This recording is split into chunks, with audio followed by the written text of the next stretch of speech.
Hassan, there's quite a bit of debate right now and discussion amongst a number of African economies and countries about licensing and regulations, especially when it comes to these LEOs, these low Earth orbits and satellites. Can you take us into the discussions? Because you talked about acquiring deals. How do you get there? Because this is 54 countries, very different regulations across the board. How difficult has that been to navigate?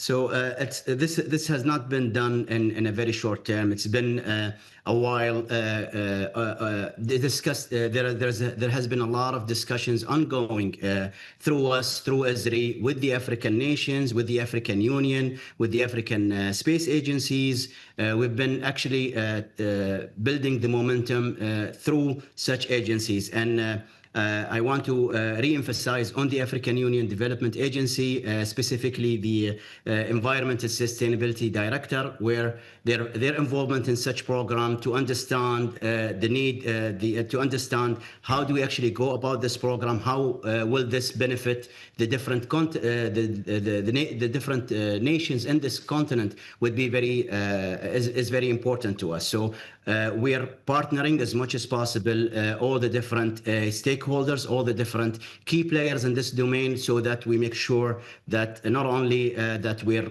executing this program and we're mapping and that's it, but such base maps and such data could be really leveraged to the maximum or to the optimum for such nations and so forth. And as I mentioned, these local center of excellences that will be part of the local countries within the African continent would play a key role in building up on this data and creating even more capabilities in one hand, while also supporting, expanding the program and sustaining this program from our side. So they'll serve as the point of contact between us and these African nations. And Hassan, before we let you go, I wonder how you view competitors who have already penetrated a lot of these markets. I mentioned Starlink. There's, of course, OneWeb.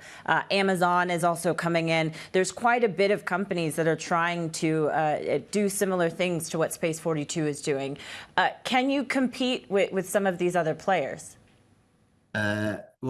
Competition is always healthy, and as we benchmark ourselves and our capabilities to what the global market is presenting is an essential aspect to us as well. Nonetheless, we're focused on what we do best and what Space42 is created to achieve. Today, Space42 sits in a very unique position where we have the satellite communication part connected with the Earth observation and connected with the downstream, or the what we call the